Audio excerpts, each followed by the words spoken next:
Hier, nous avons parlé que le pouvoir a changé et que celui qui avait tout le pouvoir dans le ciel et sur la terre t'a délégué ce pouvoir-là, oui ou non? Donc le pouvoir délégué est dans les mains de qui maintenant? C'est ça. La délégation de pouvoir est une force extraordinaire que les hommes ont trouvée sur la terre. Mais où est-ce qu'ils ont eu l'idée? Ils ont eu l'idée venant de Dieu. Ils ont vu Dieu qui a délégué son autorité et à Lucifer.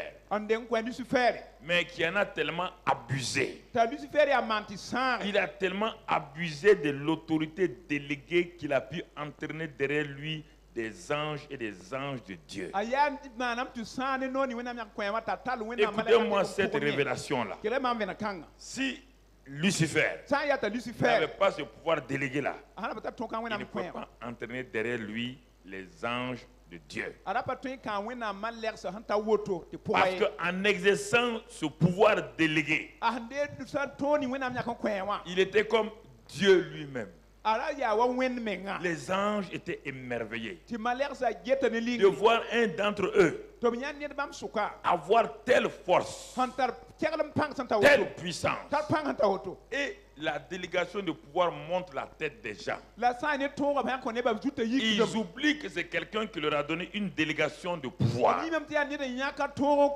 Et à un moment donné, il s'est pris dans ses propres pieds. Et il a commencé à dire, je vais monter sur la montagne de Dieu. Je vais m'asseoir et je serai Dieu lui-même. Il ne savait pas que Dieu ne lui avait pas donné tout pouvoir. Dieu lui avait donné une délégation de pouvoir.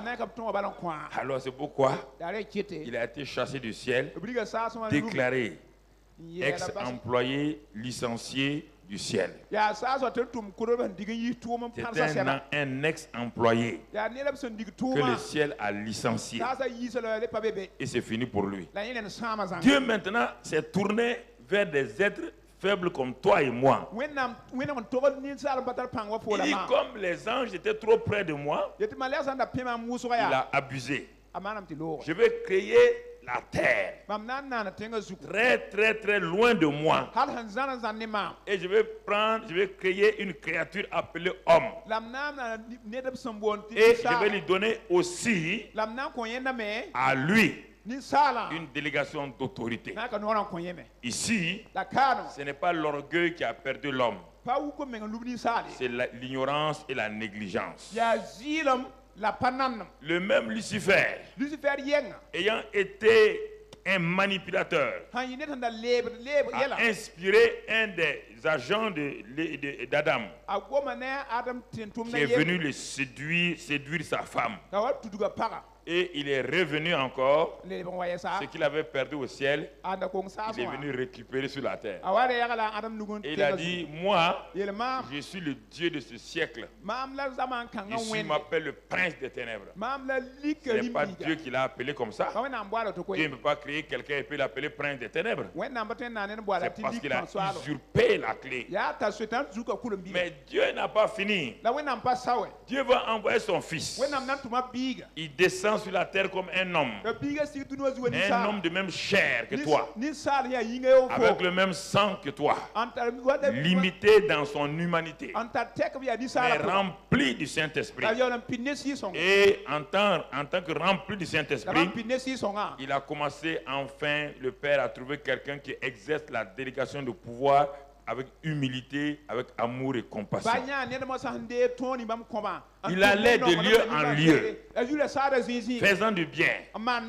Le seul but de Jésus, c'était d'élever le Père, de montrer le Père aux gens. Jamais il ne s'est fait prévaloir. Il parlait de mon Père. C'est le Père qui m'a envoyé. Je suis descendu pour faire la volonté du Père. Le Père dit oui. Maintenant, j'ai trouvé quelqu'un qui exerce la délégation délégation de pouvoir, sans orgueil, c'est mon fils. Et à la fin de son séjour, ce fils-là ayant été crucifié, ressuscité d'entre les morts, maintenant, il est prêt à aller. Il réunit les hommes faibles, des hommes qui l'ont trahi, des hommes qui l'ont humilié, et il leur dit: tout pouvoir m'a été donné dans le ciel et sur la terre. Il dit: et voici. Les gens écoutent. Il dit quoi? Voici, je vous remets avec confiance ce même pouvoir-là, cette puissance-là. Pierre tremble. Ah non, pas à moi un traître. Il dit: oui, c'est ça la confiance divine. Et Matthieu tremble. Est-ce que j'en suis capable? Il dit: je sais que tu n'es pas capable. Chacun des 11, parce que le 12e est déjà pendu, il est mort. Il dit à chacun: le pouvoir qui m'a été donné dans le ciel et sur la terre, ce que Dieu voulait que Adam fasse là, le représenter sur la terre. Vous êtes encore la race du dernier Adam, du nouvel homme. Dieu le Père m'a dit de vous redonner encore à vous la même délégation de pouvoir, et même plus que ce que Adam avait. Maintenant, le Père va garantir ça, sa délégation de pouvoir, en mettant en vous son Esprit Saint, afin que vous ne fassiez pas ce que vous voulez. L'Esprit Saint sera là. L'Esprit Saint viendra pour changer vos vies. Il viendra. Il ne vous laissera pas libre. Il a toute la puissance de Dieu avec vous. Mais maintenant, il met des freins. Pourquoi? Quand il voit que tu vas aller trop haut, il dit: il veut prendre le chemin de Lucifer. Ramenons-le en arrière un peu. Ramenons-le en arrière un peu. Quand il veut que tu veux la gloire personnelle, il dit: oh, le Saint-Esprit dit, on ne va pas le laisser faire. Et c'est ce qui fait que la puissance n'arrive pas à se manifester complètement à cause de notre âme, de nos pensées. Sinon, toute la puissance du ciel est en toi et en moi. Mais pourquoi elle ne se manifeste pas? À cause de mon caractère, à cause de mes pensées, à cause de mes peurs, à cause de mes rébellions et de mes désobéissances. Je limite la puissance à cause de ça. Le tout-puissant Saint-Esprit est en moi. Alors, frères et sœurs, il nous a donné cette délégation de pouvoir. Et maintenant, nous avons vu ça hier. Pour exercer ce pouvoir-là, partout où nous allons, nous avons vu des gens comme Pierre, Paul, des gens faibles. Nous avons vu un simple diacre, et Philippe, Étienne. Nous les avons vus opérer parce qu'ils se sont livrés totalement. Ils n'ont pas mis de limite dans leur vie. Ils ont cru que ce que Dieu a dit est vrai. Mais le monde moderne aujourd'hui, ce que nous sommes, notre raisonnement limite la puissance de Dieu. Et regardez ce soir ce qu'on va partager. Après que hier on ait dit et que le pouvoir a changé de main, ce pouvoir délégué est dans nos mains. Dieu vient nous encourager encore. Et notre titre ce soir: domine au milieu de tes ennemis. Écoutez, c'est pourquoi je voudrais que tous ceux qui sont venus pour le séminaire, je n'ai pas beaucoup prié pour les gens, j'ai tout juste hier, avant-hier, pourquoi? Parce que le thème doit être appliqué par les gens. Parce que si je me mets à prier pour les gens, je suis en train de saboter mon propre thème. On te dit que le pouvoir a été remis en tes mains. Tu dois l'exercer. On te dit aujourd'hui, domine au milieu de tes ennemis. Tu dois l'exercer. Si moi je prie pour toi, ça veut dire que je me rends responsable de ta vie. Il faut arrêter ça maintenant. Nous entrons dans les phases de maturité du séminaire de Pentecôte. Ce n'est plus un séminaire où on vient en yo-yo s'asseoir et puis le pasteur prie tout ce qu'il veut dans votre vie. Non. Puisqu'on prie depuis des années, ça ne change pas. Il faut que tu rentres dans ta responsabilité. Il faut que tu exerces ta responsabilité. Des milliards de chrétiens avant toi, depuis que le monde est monde, sont passés par ça. Les martyrs à Rome, 65 millions de chrétiens. Des millions de chrétiens qu'on a persécutés. Certains, on les a brûlés vifs. D'autres, on les a crucifiés. D'autres, on les a livrés à des lions dans l'arène. Ils sont arrêtés, ils ont ri devant les envoyés de César, Néron. Ils n'en ont pas renié. Nous allons exercer. Mon frère, ma soeur. Mon frère, ma soeur. Soyons plus vigilants que les gens de l'Ancien Testament. Les Daniel et ses amis dans un pays étranger. Ils sont loin de leur famille. Ils sont loin de leurs parents. Mais ces jeunes gens-là, à Babylone, ont dominé au milieu de leurs ennemis. Aucun ennemi n'a pu les contrer. Même quand on a envoyé des lions, ils ont dominé. Quand on les a mis dans des fournaises ardentes, ils ont dominé. Ils ont dominé contre leurs adversaires. Car Daniel et ses amis savaient qui ils étaient. Ils savaient quelle était leur nature. Ils n'étaient pas nés de nouveau. Ils n'étaient pas remplis du Saint-Esprit. Mais ils ont su que le Dieu est avec eux, même dans leur situation. Et c'est ça ce soir que je vais te communiquer sur ton message d'envoi. Tu dois prendre ce message d'envoi-là. Mon frère, ma soeur, tu dois exercer. Tout dans la Bible ont exercé. Les femmes ont exercé. Les hommes ont exercé. Il n'y a pas de gens qui dépendaient des pasteurs. Dans la Bible, il n'y a pas de gens qui dépendaient des prophètes. Il n'y a pas de gens qui dépendaient. Chacun devait tenir sa responsabilité. Chacun devait exercer sa responsabilité. L'autorité a été donnée à tous, sans exception. Les pasteurs ont été élevés. Les apôtres ont été élevés pour simplement équiper les chrétiens. Mon frère, ma soeur, le professeur t'enseigne, tu dois assumer ta responsabilité en allant à l'examen. Le professeur ne rentre pas dans la salle d'examen. Ce serait de la fraude. Si un pasteur rentre tout le temps dans la vie des chrétiens, c'est un fraudeur. Pourquoi? Parce que tu as été formé pour ça. Dans la salle d'examen, tu dois rencontrer les épreuves tout seul. Tu dois aller tout seul. Et parce que tu as l'autorité, tu as la puissance, tu as le nom de Jésus, tu as le sang de Jésus. Tu dois rentrer seul. Tu dois affronter. Et en affrontant dans ta faiblesse, alors tu vas donner gloire à Dieu. Mais tout le temps, les pasteurs s'infiltrent dans la vie des chrétiens et leur créent des problèmes, leur enlevant leur autorité, leur enlevant leur responsabilité. Même une mère qui aime son enfant, un jour elle dit à l'enfant, prends ta responsabilité. Maintenant tu as 2 pieds, tu as 2 mains, tu dois marcher par toi-même, tu dois manger par toi-même. Et l'enfant marche par lui-même, il marche par lui-même. Il faut arrêter d'être des chrétiens, assister sociaux. Il faut arrêter d'être des chrétiens, des gaillards qui sont tout le temps en train de courir derrière les hommes de Dieu, leur demandant des prières. Il faut arrêter. Il faut prendre votre responsabilité. Il faut entrer dans votre responsabilité, entrer dans votre puissance, entrer dans votre domination, exercer votre domination. Il faut montrer à Papa bon Dieu que vous êtes des enfants mûrs, que vous êtes des enfants mûrs. Oh mon frère, ma soeur, c'est ça qu'il faut montrer. Il faut arrêter d'être des chrétiens pleinement assistés en permanence. Il faut que les pasteurs, les apôtres, vous arrêtez d'être tout le temps derrière des chrétiens. Est-ce que vous êtes des béquilles? Ils n'ont pas 2 pieds. Pourquoi vous devenez leur 3e pied? Pourquoi devenez le 3e pied des chrétiens? Un homme utilise une béquille parce que ses pieds ne fonctionnent pas. Le pasteur n'est pas la béquille des chrétiens. Il a 2 pieds, tu as 2 pieds. Et c'est pourquoi aujourd'hui, Dieu m'a dit, dis-leur, s'ils ne dominent pas au milieu de leurs ennemis vont dominer sur eux.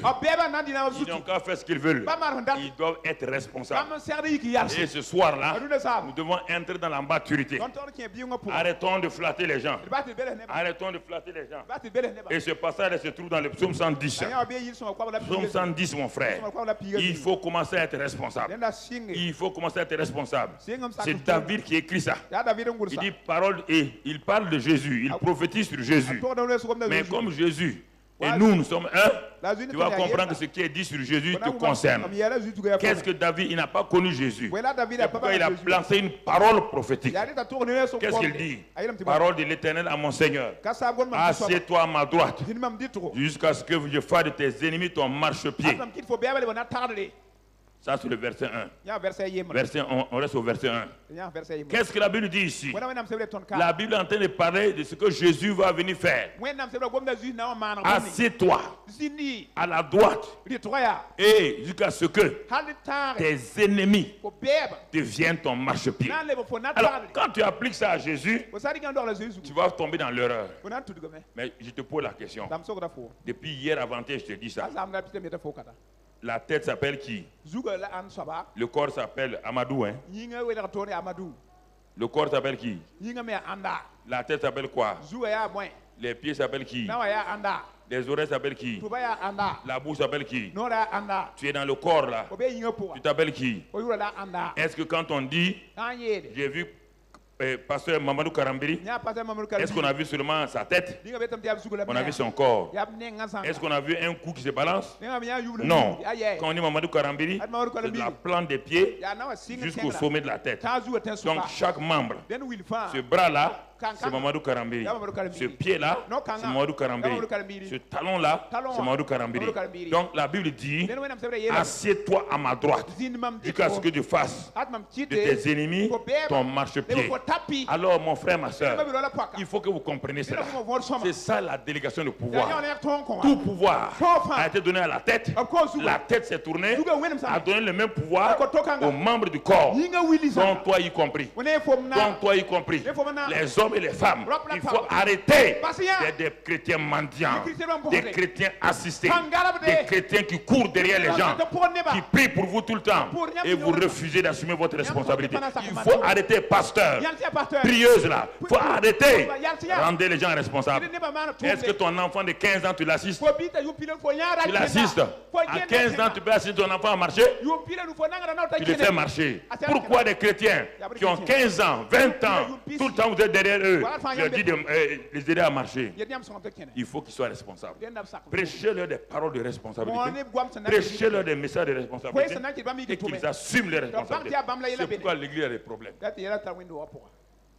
Les autres religions sont en train de monter et l'Église pique du nez. Vous avez toute la puissance, la vérité. Vous avez tout. Et c'est vous qui piquez. C'est une honte. Il est temps de se réveiller. Il est temps de se positionner. Il est temps de dire au Seigneur, ce sont les chrétiens. Dieu dit vous êtes la tête. Ce sont les chrétiens qui sont la queue. Dieu dit vous devez être bénis. Ce sont les chrétiens qui parlent de malédiction. Dieu dit que vous devez marcher sur Satan. C'est serpent. Et c'est les chrétiens qui sont en train d'être délivrés du pied de Satan. Quel est ce christianisme-là? Est-ce que vous n'allez pas vous réveiller? Est-ce que votre Seigneur là, il est mort? Il n'est pas vivant? Alors mon frère, il te dit, assieds-toi. Le Père a prophétisé par la bouche de David. David ne savait pas que ça concerne Jésus. Jésus n'est pas venu. Mais il savait que ça concerne le Messie. Écoute-moi. Regarde maintenant quand ça s'est accompli. Un autre homme appelé Paul va te dire ce que David a dit là. Si tu n'as pas compris ce que David a dit, un autre homme, lui il s'appelle Paul. Entre David et lui, il y a au moins 2000 ans. Il va te dire ce que David a dit là. Allons lire maintenant mon frère. Allons lire. Éphésiens 1 verset 20. La Bible, il n'y a rien qui se contredit. L'Ancien et le Nouveau Testament se tiennent. Éphésiens 1 verset 20. Il dit Dieu a déployé sa puissance en Christ en le ressuscitant des morts et en le faisant asseoir à sa droite dans les lieux célestes. David a dit assieds-toi à la droite. C'était une prophétie. Paul dit c'est un fait. C'est déjà fini. Le Père a dit assieds-toi. Assieds-toi. Le Père l'a ressuscité. Il a fait asseoir à sa droite dans les lieux célestes.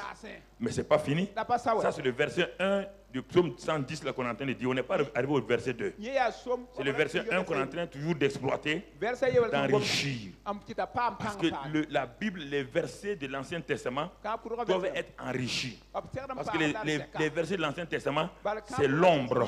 Une ombre, ce n'est pas clair.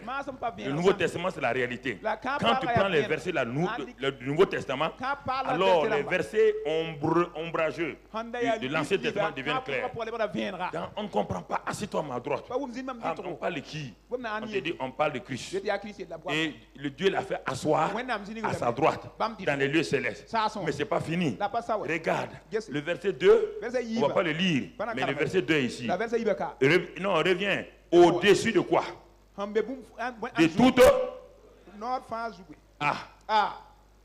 De toute. De toute puissance. C'est pas fini? Et de tout nom, de toute dignité. De toute dignité. De tout nom qui se peut nommer. Tout ce qui a nom qu'on peut nommer là. Jésus est assis au-dessus de ça.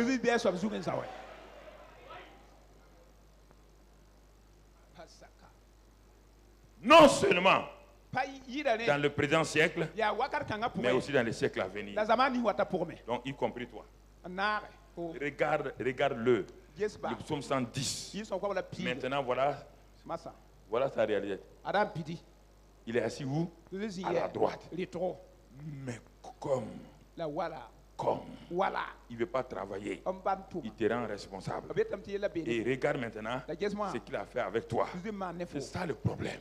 Si tu ne comprends pas la Bible, c'est le problème. Il ne s'est pas assis seul. Allons dans Ephésiens 2. Verset 5 maintenant. Et tu vas comprendre. Qu'est-ce que je te dis depuis le commencement, c'est ça. Ephésiens 2, verset 5. Regarde ce qu'il a fait pour toi. Donc, il a été ressuscité. Et dit, nous qui étions morts par nos offenses, Dieu nous a rendu la vie. Avec qui? Quand il a ressuscité Christ, il a ressuscité qui? On peut ressusciter la tête de quelqu'un sans son corps. Il faut arrêter votre christianisme indépendant là. Vous ne pouvez plus être indépendant de Jésus. Vous êtes le corps de Jésus. Quand il a ressuscité Jésus, il a ressuscité en même temps son quoi? Son corps. Y compris qui? Toi. Regarde. Et c'est pas fini. Il nous a ressuscités ensemble et nous a fait asseoir séparément.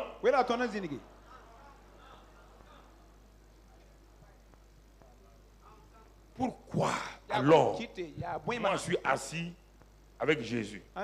Toi tu es assis avec Jésus. Tu me dis à moi, je n'ai qu'à t'aider tous les jours. Qu'est-ce que tu fais de ta position?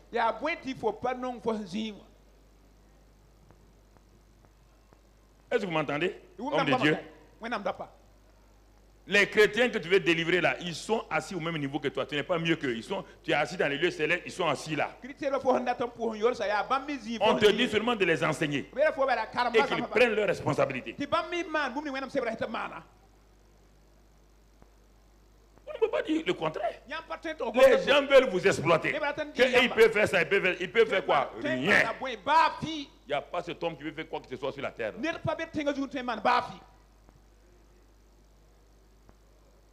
Il nous a ressuscités ensemble. Et nous a fait asseoir ensemble dans les lieux célestes. Alors, Jésus est assis au-dessus de quoi? Toute domination. On dit Jésus, c'est la tête. Et les pieds sont assis en bas.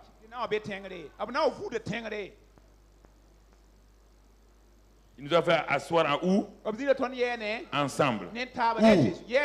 Dans les lieux célestes. Jésus est assis dans les lieux célestes au-dessus de quoi? De tout quoi? De tout quoi? De tout quoi? De tout quoi? Qui se peut nommer quand, maintenant et dans le futur. Mais quant à toi, tu es misérable. Tu es assis en bas, sous le pied de Satan. Et réfléchissez. Vous voyez comment vous souffrez? Il dit, mon peuple périt par manque de connaissance. Vous avez besoin de qui? Personne. Je vous ai enseigné. Comme certains ne sont pas venus aux enseignements du matin, ils ne comprennent pas. Je vous ai enseigné qu'il y a Parmi les membres du corps là, Dieu a mis un groupe qui enseigne les 5. Ils enseignent déjà. On les appelle apôtres. Est-ce qu'on dit qu'on les a élevés au-dessus? Hein? Maintenant tu comprends, ils sont assis ensemble. Leur rôle c'est de faire quoi? Former les gens. Mon frère, le professeur d'université qui t'a formé là, il reste citoyen, oui ou non? Est-ce qu'il est plus que toi? Mais maintenant il est professeur, il transmet en toi ce qu'il a reçu pour que tu grandisses comme lui. Mais est-ce qu'il est plus grand que toi? Est-ce qu'il est plus burkinabé que toi? Est-ce qu'il a plus de droits que toi? Mais alors pourquoi vous voulez penser que les pasteurs ont des droits plus que les prophètes ont des droits plus que vous? Pourquoi vous pensez ça? Au Burkina, tout le monde est à égalité. Devant la loi, tout le monde est à égalité. Dans les lois spirituelles, tout le monde est à égalité. Mais maintenant, il y a un chef d'État. Même lui-même, il est soumis à la loi. Il est citoyen burkinabé. Mais il doit jouer un rôle. Momentanément, il joue un rôle pour t'aider à que le pays aille de l'avant. C'est ça qu'on te dit. On n'a pas dit qu'il est au-dessus de la loi. Non. Vous avez une mentalité de chrétiens supérieurs, de chrétiens champions et de chrétiens misérables en bas.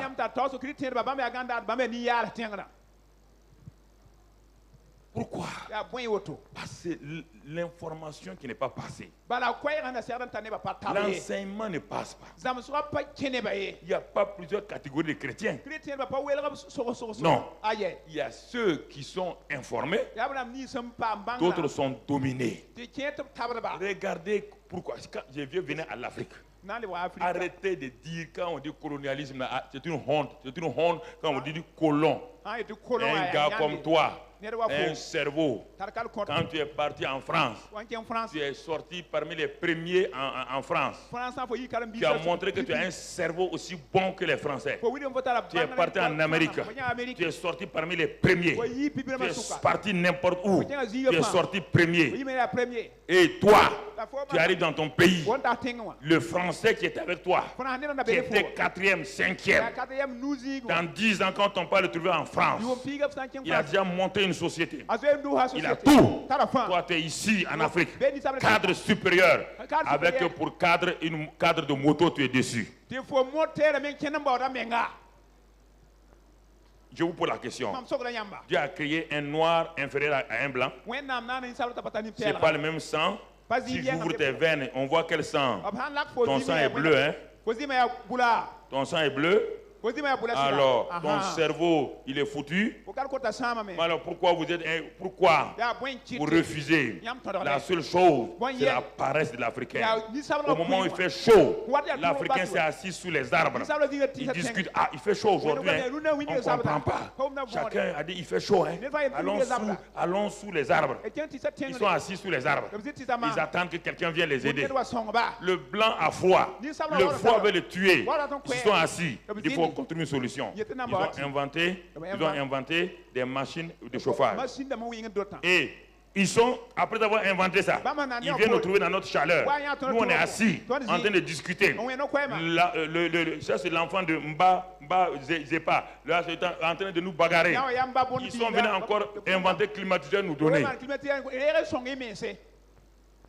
Ils sont venus inventer climatiseur nous donner. C'est ça dans le christianisme. Il y a des gens qui sont assis, ils foutent rien.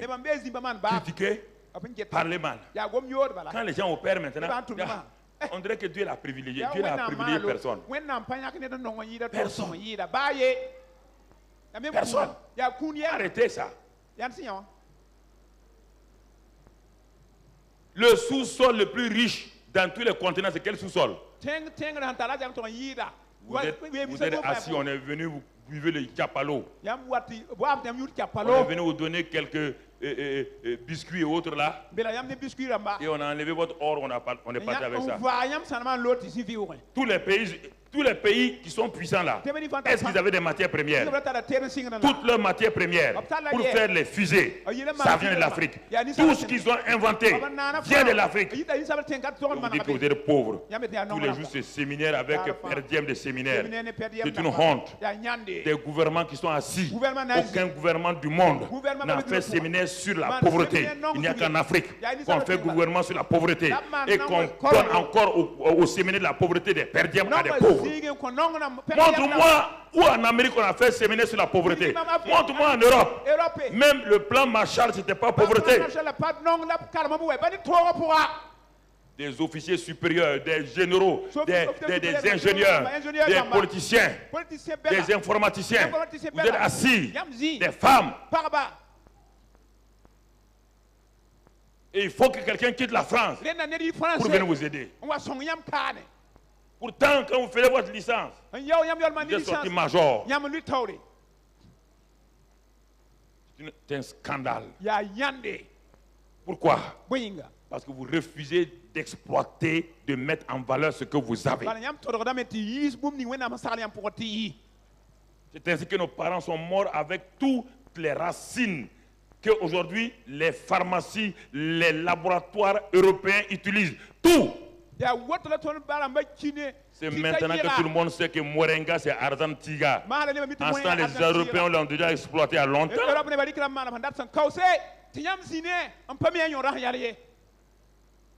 Voici spirituellement. C'est le même problème. Ah, il y a des pasteurs, ils doivent nous aider. T'aider à faire quoi? Tu as la même puissance en toi que moi.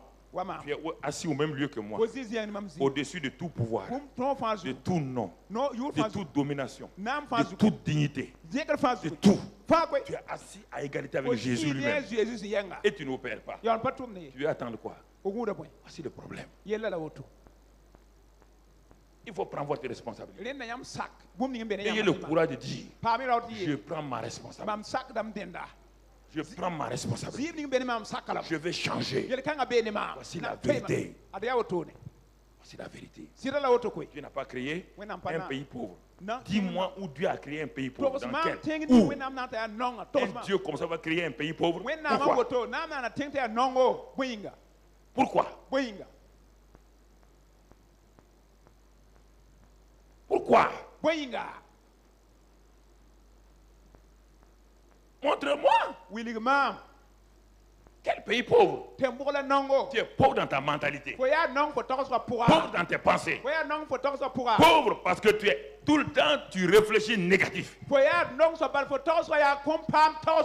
Les mauvaises pensées viennent de ton cœur. Quand tu te couches, tu vois pourquoi l'autre est béni. Au lieu de te débrouiller, tu convoites et tu gâtes les choses des gens.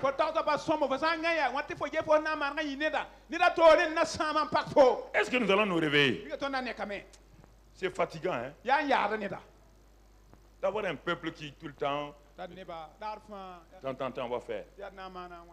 Mon ami, personne n'a fait ça. Tout ce qui se fait en Afrique maintenant, aucun continent n'a fait ça. Allez demander les pays du sud asiatique. Ils ont fait comme nous. Pour décoller. Allez-y voir leur système de développement. Ils ont pris courage, ils ont dit non. Le Japon est le pays qui n'a aucune ressource. Japon. Il n'y a rien. Il n'y a pas d'or. Il n'y a rien. Rien. Tu n'as pas étudié le Japon en 4e. Il n'y a que le charbon. Ils sont aujourd'hui 3e puissance du monde. Pourquoi? Ils ont dit non. Nous avons des ressources en nous. Le développement, ce n'est pas le sol. C'est moi-même.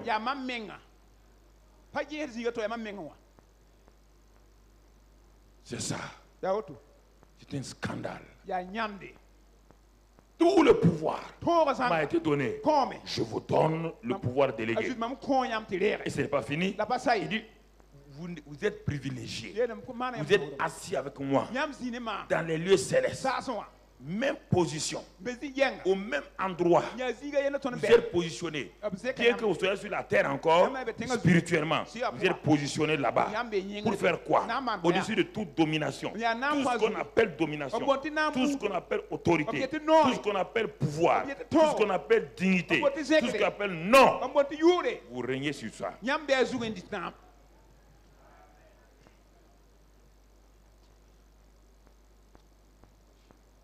Est-ce qu'on a parlé de diplôme?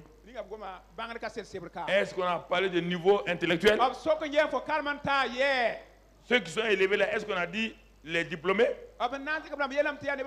Ceux qui sont élevés, c'est cette vieille maman édentée du village, elle est élevée en même temps que toi. Tu entends? Personne n'est plus élevé que l'autre. Parce que là où il y a la tête, le corps est là-bas. Même le corps n'est pas plus élevé que...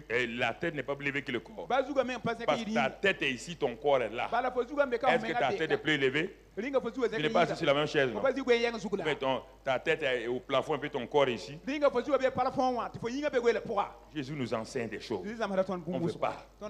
Ah, moi je suis pauvre. Moi je ne vaux rien. Jésus. Mais donc tu veux dire à Jésus que toi... Lui, toi, le corps de Jésus là, tu n'es rien. Tu es en train de l'insulter.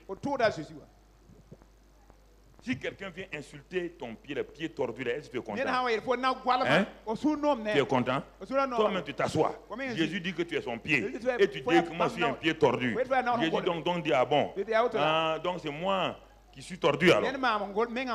Vous utilisez des paroles que vous ne devez pas utiliser. Vous utilisez des paroles que vous ne devez pas utiliser. Je ne comprends pas les chrétiens. Ils ont un langage contraire à la Bible. Et ils veulent réussir. Tes paroles produisent un résultat. Tes paroles changent toute l'atmosphère. Tes paroles ont une puissance. La parole de Dieu, elle est efficace, vivante, tranchante, comme une épée à tour tranchant. Et quand tu deviens enfant de Dieu, tu parles comme papa bon Dieu, tel père, tel fils. Mais toi, tu parles négativement comme Satan. Tu parles comme Satan. Tu as le langage de Satan. Et tu veux collaborer avec Dieu. Ça n'ira pas.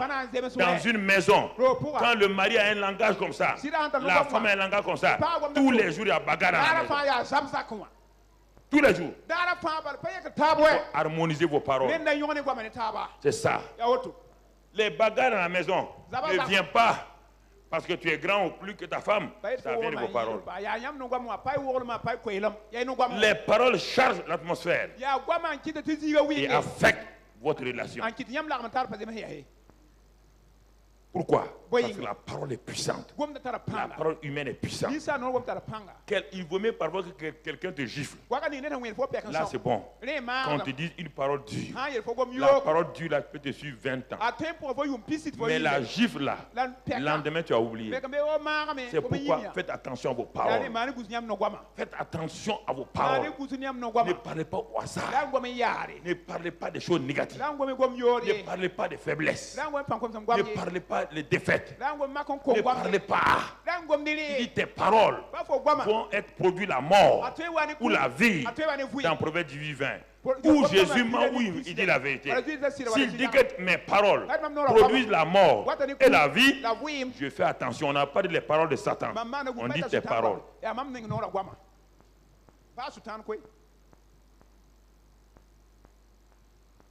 Pas Satan. Alors Dieu. On vient au Proverbe 110, verset 2. Verset 2 maintenant, le psaume 110, verset 2. On va voir ce qui est écrit là-bas. On a vu notre position. Assois-toi à la droite de Dieu. On a vu ça de long en large. Maintenant, on va aller au verset 2. Vous voyez, un seul verset, comment on a mis du temps dessus. Il dit maintenant, quand tu es assis là, tu es assis, qu'est-ce que tu vas faire? Il dit l'Éternel étendra de Sion le sceptre de ta puissance. Sion dans l'Ancien Testament, c'est l'église. Tu comprends? Donc Dieu te dit, quand tu es assis à la droite du Père, dans les positions célestes que Jésus, Dieu va commencer à étendre le sceptre de ta puissance. Tu as entendu hier là. Il va commencer à étendre. À cause du fait que tu crois que tu es assis. Puisque Jésus n'est plus sur la terre. C'est toi qui es sur la terre. Tu es Sion. Il va te dire, tu vas opérer en prenant le sceptre de ma puissance. Je te communique le sceptre de ma puissance. Acte 1:8, vous recevez une puissance. Quand le Saint-Esprit viendra, c'est ça qu'il est en train de te dire ici. Quand tu es assis, le Saint-Esprit commence à manifester ta puissance. On ne parle pas des pasteurs ici, on parle de tous, femmes et hommes, sans exception. Arrêtez cette idée que les pasteurs ne sont rien. Rien. Parfois, c'est des manipulateurs simplement. Ils ne sont rien. Nous sommes assis au même endroit. Quand j'arrive au ciel là, le Dieu ne va pas m'appeler pasteur Karambiri. Il dit Karambiri, viens ici.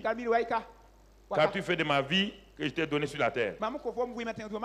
Dieu n'appelle pas les gens pasteurs. Au ciel, tu perds sur la terre que tu es pasteur. Dès que tu meurs, Dieu oublie pasteur, prophète.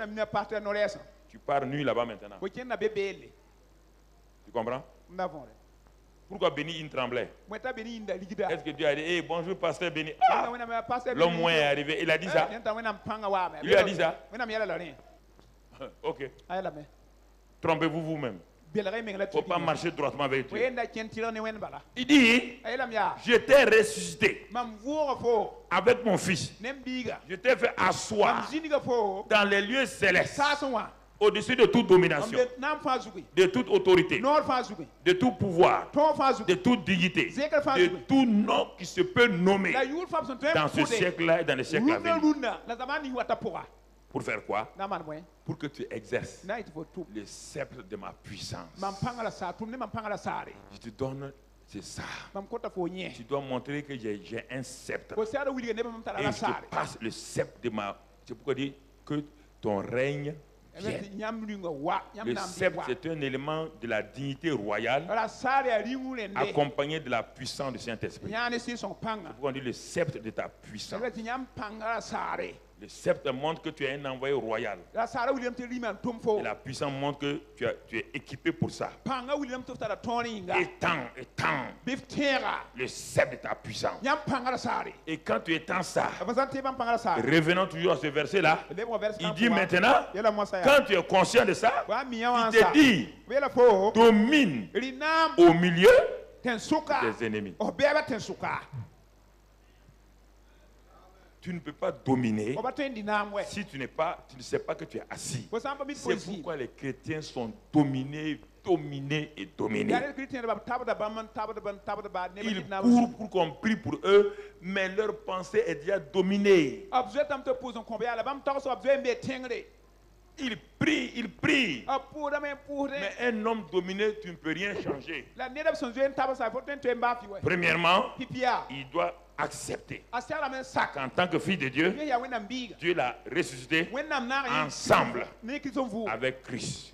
L'a fait en soi ensemble avec Christ. Et ensuite, au-dessus de toute domination. Et maintenant, Dieu veut que son règne vienne. Il te tend le sceptre de son royaume. Et dans ce sceptre-là, tu vas te rendre compte qu'il y a la puissance. Il y a la puissance. Tu ne peux pas régner sans puissance. Tu as déjà vu un roi qui règne sans puissance. Tu es roi sur la terre. Nous sommes un royaume de rois et de sacrificateurs. Un sacerdoce royal. Comment peux-tu régner sans un sceptre et une puissance? Tout roi sur cette terre-là a un sceptre, autorité et de puissance. Et avec ça maintenant, quand on voit ça, on te dit domine au milieu, parce que tu ne peux pas dominer seulement diriger tes gens. Tes ennemis vont se lever contre toi. On te dit, tu es équipé maintenant pour dominer au milieu de tes ennemis. Tu es équipé? Tu es équipé? Quels ennemis? Les ennemis spirituels, les ennemis humains, les ennemis de tout genre. Il dit domine au milieu de tes ennemis. Tu ne peux pas dominer. Et les gens, il faut dominer au milieu de tes ennemis. Mon frère, ma soeur, si tu comprends ça, alors les moyens de la domination, Dieu nous les a donnés. Il nous a donné le nom de Jésus. Il nous a donné le sang de Jésus. Il nous a donné beaucoup de moyens. Mon frère, ma soeur, c'est toi qui dois dominer et non le pasteur. Chacun doit dominer dans sa vie. Tu dois dominer sur le péché. Le pasteur ne pourra pas dominer sur tes péchés. Il n'a pas ce pouvoir-là. Le pasteur ne peut pas dominer sur les péchés de sa femme, ni les péchés de ses enfants. Il peut prier jusqu'à ce qu'ils comprennent qu'ils doivent être des dominateurs. Mais il ne peut pas. Vous entendez? C'est ça. Aucun pasteur ne peut prendre un chrétien qui vit dans le péché et dire je vais dominer sur tes péchés. Le diable va rire, le péché va rire. Tu lui enseignes lui-même de se repentir et de dominer sur ses péchés. Il ne faut pas tromper les gens. Si nous trompons les gens, c'est l'enfer qui nous attend. Manger le sang des gens avec les dîmes et les offrandes et tu ne dis pas la vérité, tu vas aller vomir ça en enfer. En enfer, tout le temps tu vomis. Toi tu ne vomis que les dîmes volées, mangées. Tu vomis ça seulement. Parce que les gens qui sont en enfer disent c'est lui qui a fait qu'on est venu ici. C'est lui là qui ne nous a pas enseigné. Non, c'est pas. Tu as pris notre argent, non? Tu nous as enseigné? Tu as dit ça va. Moi je venais te voir que j'ai tel péché. Tu as dit c'est pas un problème. C'est pas un problème. Et tu as prié pour moi. Est-ce que ta prière peut enlever mon péché? Au lieu de me dire, mon fils, assois-toi. On va ouvrir la Bible. Jésus a pris tes péchés. Il est mort pour tes péchés.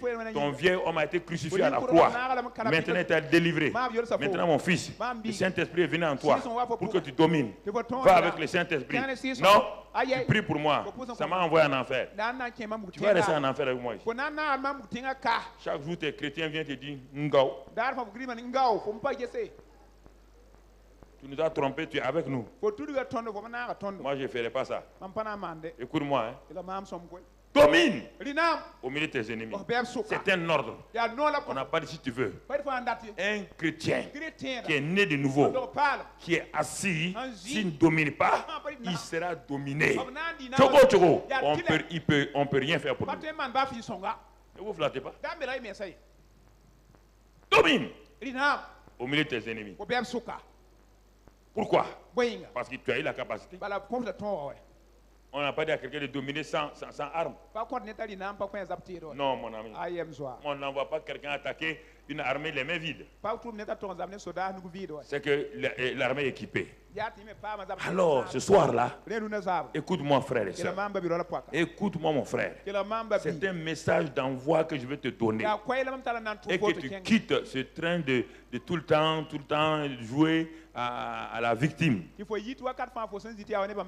Non, mon ami. Il est temps de te réveiller. Il est temps de te réveiller. Mon frère, ma soeur. Le temps est venu. Dans Marc 3, verset 27. On va voir les domaines de ta domination. Puisqu'on te dit de dominer, maintenant nous allons passer un temps de prière et tu vas exercer toi-même ta domination.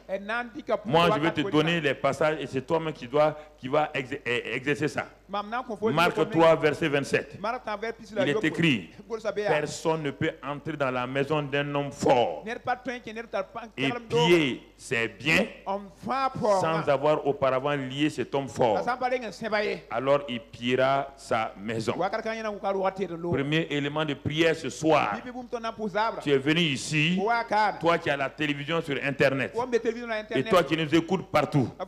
Écoute-moi ce soir-là. C'est la première prière d'autorité que nous allons faire. S'asseoir et attendre les bras croisés comme chez le marabout, que le pasteur te fasse des maraboutages, ça ne marche pas. Le temps est venu. On te dit qu'il y a un homme fort qu'on appelle Satan qui est venu avec son armée piller les biens de ta maison. Piller. Parce que tu étais un homme faible en ce temps-là.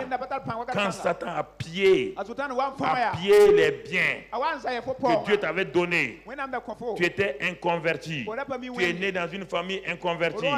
Toi-même, tu ne connaissais rien. Ou tu étais un chrétien ignorant. C'est pourquoi Satan a pillé. Dieu l'appelle l'homme fort. Mais Dieu dit à un homme très fort. Et cet homme très fort là, c'est toi. Par Jésus-Christ. Il dit, Si tu veux avoir tes biens que Satan a volés, si tu veux avoir tes biens, si tu ne le lis pas, si tu ne lis pas l'homme fort, tu ne pourras pas pénétrer et reprendre tes biens qui t'a volé. Mon frère, ma soeur, si un voleur est plus fort que toi, il va te faire danser dans ta maison. Un voleur qui est plus fort que toi va te faire danser chakara. Tu comprends, mon frère? Un jour, quand nous étions petits, un muezzin à Bobo Dasso partait pour faire la prière de 4 heures du matin.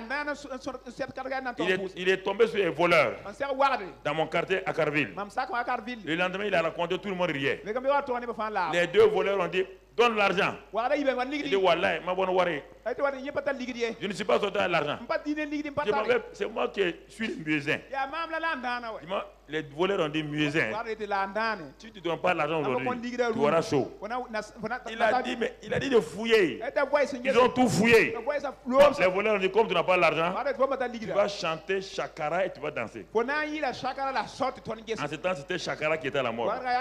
Le vieux muezzin a dit: chakara, oui, chakara, chakara, oui, chakara. Les enfants ont dit: danse. Le lendemain, il est venu voir mon oncle. Il dit: les enfants là, au maï. Les enfants là ne sont pas bons. Ils m'ont fait danser chakara. C'est ça, écoute-moi. Si tu refuses de prendre tes biens, Satan va te faire danser chakara. Ok. Dépend des gens. Dépend des gens seulement. Toi, on te dit que tu as l'autorité. Tu as déjà vu à la guerre. La guerre. 2 soldats sont face aux ennemis. Il dit à l'autre là: bon, combat pour moi. Tu vas accepter? Tu as fusil, j'ai fusil. On a fait la même armée, même formation. Il dit: mon ami, tire. Si tu ne tires pas, tu es mort. Moi je tire, hein? Non, on ne peut pas. Écoutez, frères et sœurs, c'est un mensonge que nous avons distillé dans les gens. Il dit: si tu veux que ce que Satan t'a volé dans ton temps d'ignorance, dans ton temps de faiblesse, tout ce qu'il a volé là, regarde ta vie, c'est que Satan t'a volé. Qu'est-ce qu'il t'a volé? Regarde. Il a volé les patimètres où? Dans un endroit inaccessible. Pour aller là-bas, il faut d'abord le lier lui-même. C'est ce que Jésus te dit. Si tu veux entrer dans la maison d'un homme fort, piller ses biens. Mais quel bien?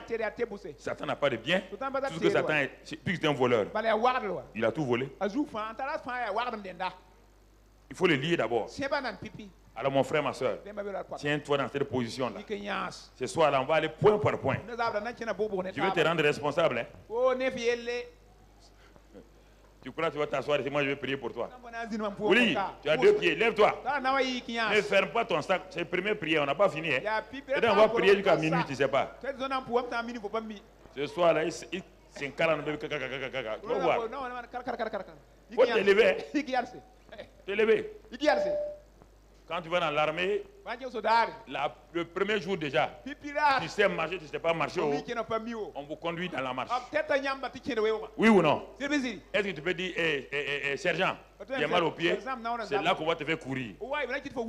Et nous ne voulons pas être entraînés comme les militaires. Nous refusons. Est-ce qu'un militaire, on le caresse? Non, mon ami. Ah, si tu as fait l'armée, même la formation pendant tes études là, tu vas comprendre. Tu vas comprendre ta douleur. Dans l'armée, ton père ne peut pas amener la nourriture te donner. Si ta mère amène la nourriture te donner, les soldats là vont prendre manger, prendre les assiettes là, aller mettre sur ta tête comme chapeau. Parce qu'ils vont t'apprendre que ici là, ce n'est pas des enfants de papa et maman ici. Ici ce sont des hommes. Dieu a appelé des hommes dans l'église. Il y a un homme fort qui a pillé tes biens. Regarde les biens qu'il a pillés et que tu n'as pas actuellement là. Regarde ta vie. Il y a plein de choses qui te manquent.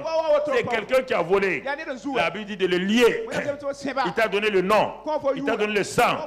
Ce soir, tu vas ouvrir ta bouche. Dire à Satan que tu as un nom, que tu as la puissance, que tu as le sang de Jésus-Christ. Et tu le lis dans le nom de Christ Jésus. Et tu lui ordonnes tout ce qu'il a volé, de tout amener maintenant, de prendre. Élève ta voix et parle.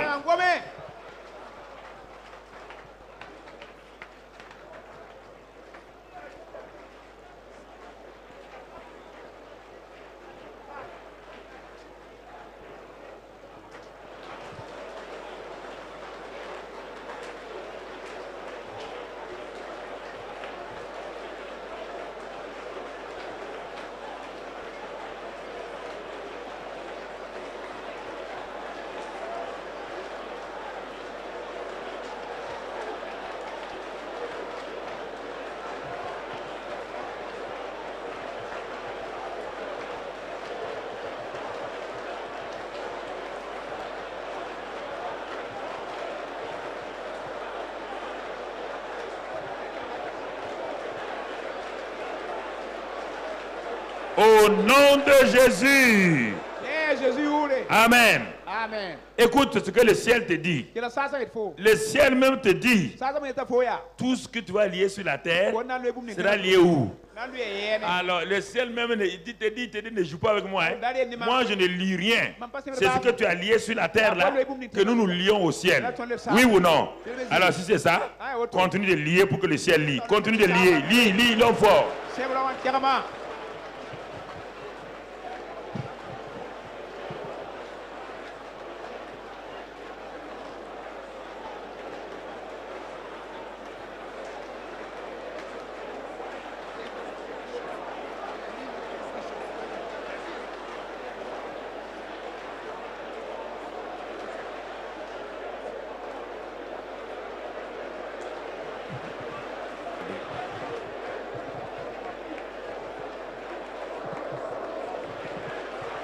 Amen.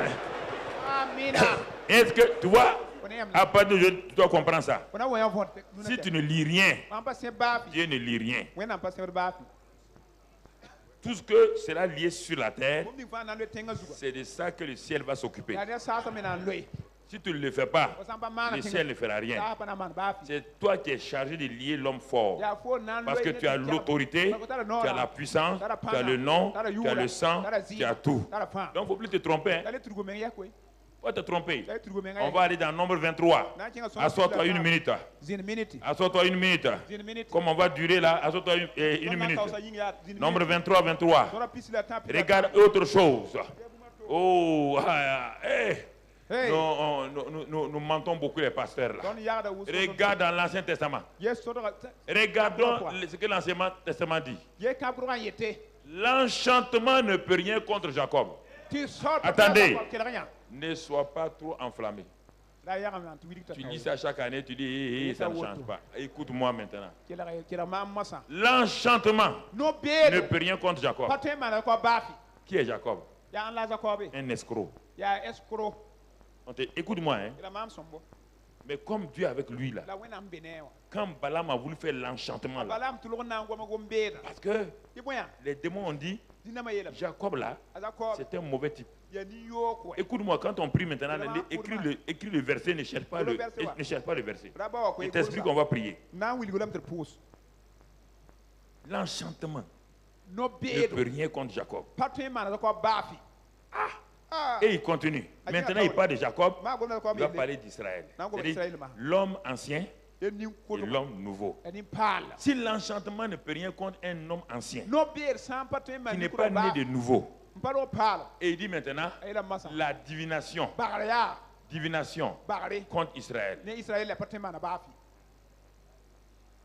Tu entends? Ça, c'est l'Ancien Testament. Alors qu'aujourd'hui, tu es plus grand que Jacob.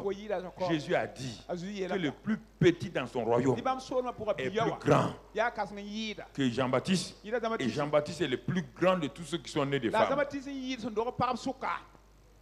Et toi, l'enchantement peut des choses contre toi.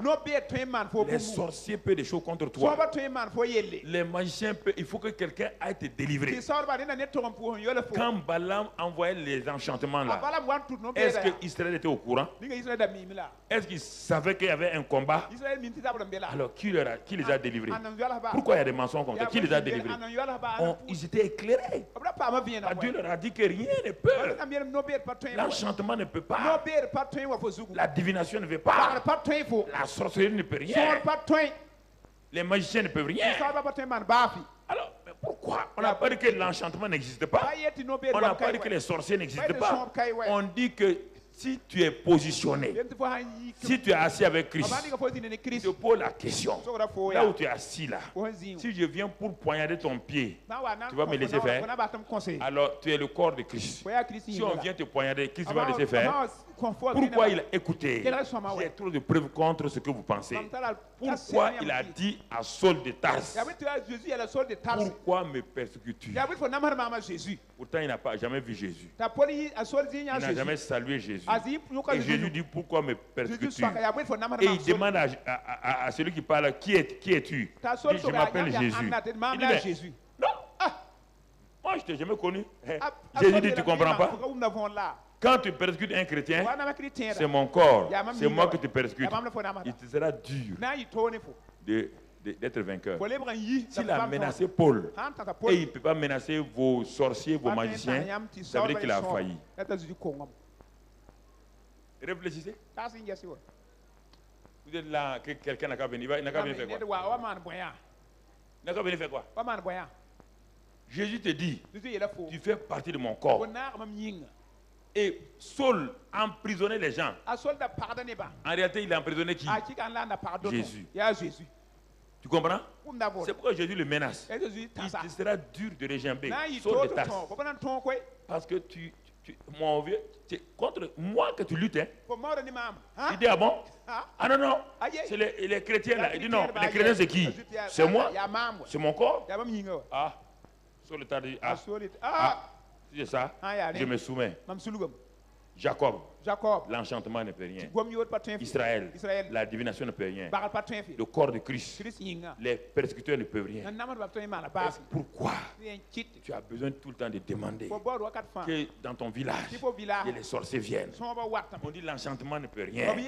Mon frère, ma soeur, est-ce que tu vas prendre position ce soir? Tu es assis en Christ. Est-ce que tu vas prendre possession? Ne te tais pas ce soir-là. Parle à tout enchanteur. Avant de prier, je te dis ce qu'il faut faire. Tout enchanteur, tout devin, tout sorcier, tout magicien qui se lève contre toi, tu te lèves contre lui et tu le menaces.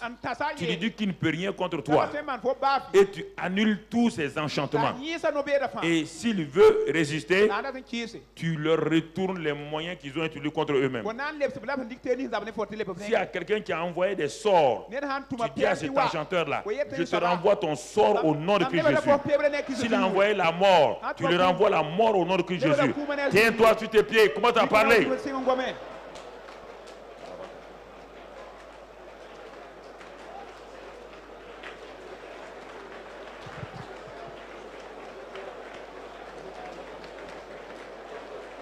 Renvoie-leur leurs flèches. Renvoie-leur leur enchantement. Renvoie-leur. Renvoie-leur, renvoie-leur, renvoie-leur.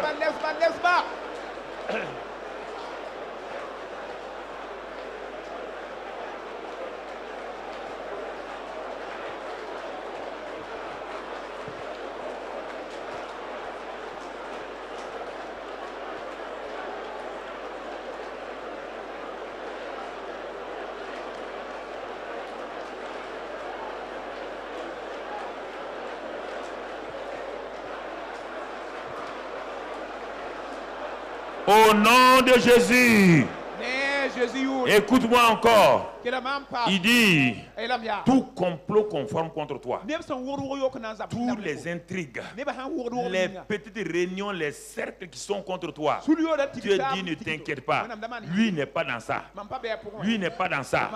Les comploteurs, les intrigueurs, tout ça là, tu vas marcher sur leur tête. Dieu dit que lui, il détruit leurs complots, il détruit leurs intrigues. Dieu te dit, mon fils, toute arme forgée contre toi est annulée. Dis cela, élève ta voix, parle.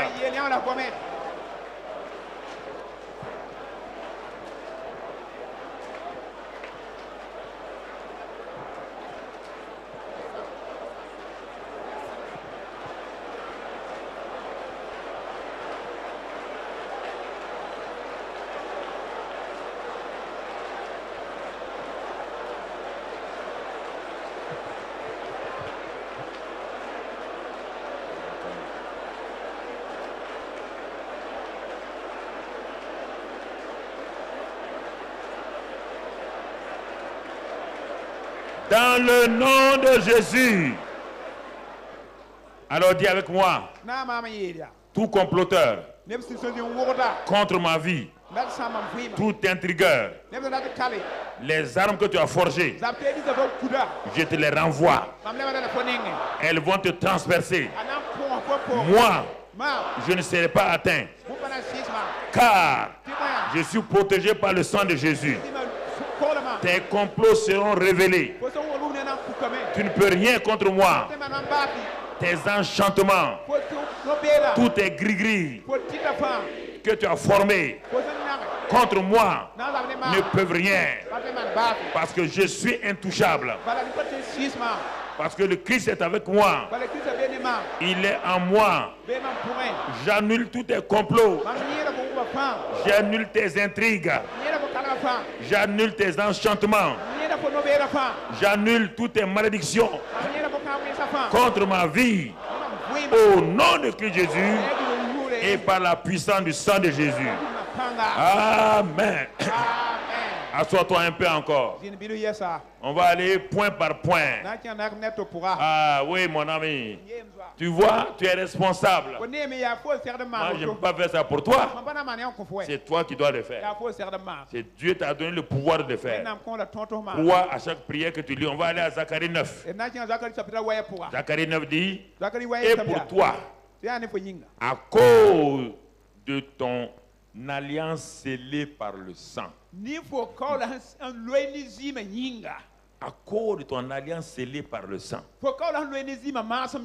Je retirerai tes captifs de la fosse où il n'y a pas d'eau. C'est-à-dire tout puits qu'on a creusé contre toi, on a mis. Dieu dit à cause du sang de Jésus, il va te retirer de toute captivité. Quand les frères, les faux frères de Joseph l'ont mis dans un puits, ils ont pu le garder? Ils ont pu le garder? Quand on a mis Jérémie dans un puits, il est resté là-bas. Pourquoi toi tu vas rester captif dans les puits de quelqu'un? Tu n'es pas fait pour vivre dans les puits? Ou bien? Pourquoi tu acceptes ça? Il faut dire aujourd'hui. Aujourd'hui, tu vas prendre position. Hein? Tout ce qui a été volé pour être laissé en captivité là, par le nom de Jésus et par la puissance du sang de Jésus, tu vas fermer tous les puits contre toi. Tu vas demander au puits de la captivité mentale, psychique, physique. Tu vas leur dire qu'aujourd'hui, avec le sang de la nouvelle alliance, aucun puits de captivité ne peut régner contre toi, ne peut prévaloir contre toi. Lève-toi et parle au puits et ferme les puits, ferme les puits. Retire tes captifs. Mais si tu es fatigué, tu peux t'asseoir. Si tu es fatigué, tu peux t'asseoir.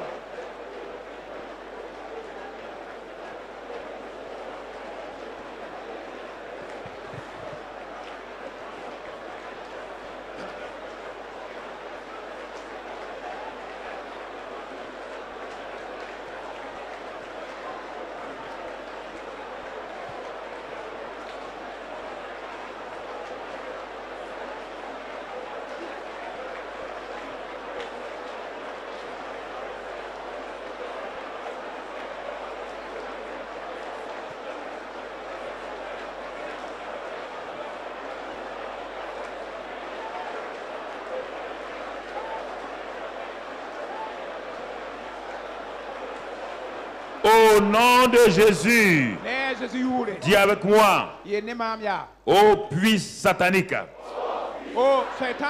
tu ne peux pas me retenir. Ma destinée n'est pas dans un puits. Comme la destinée de Joseph n'a pas fini dans un puits, comme la destinée de Jérémie n'est pas fini dans un puits. Moi, j'ai le sang de la nouvelle alliance. Un sang plus important que le sang des boucs et des taureaux. Je ne peux pas terminer ma vie en captivité dans un puits satanique, dans un puits de mensonges contre moi, dans un puits de diffamation contre moi, dans un puits de mépris contre moi. Je refuse. Puits satanique, puits ennemi. Père, j'aspère le sang maintenant de Jésus dans ces puits-là. Et je commande que ces puits maintenant me rejettent comme le poisson a rejeté et Jonas. Les puits me rejettent maintenant. Ils ne peuvent pas me garder en captivité. Je sors de tout puits de captivité. Je ne suis plus captif de quelqu'un. Je suis libéré. Et ma libération est réelle. Maintenant, je suis libre par rapport à Satan, à toutes ses manigances. Je proclame ma libération au nom de Christ Jésus. Cela est fait. Dis avec moi, que tu veux, oui ou non.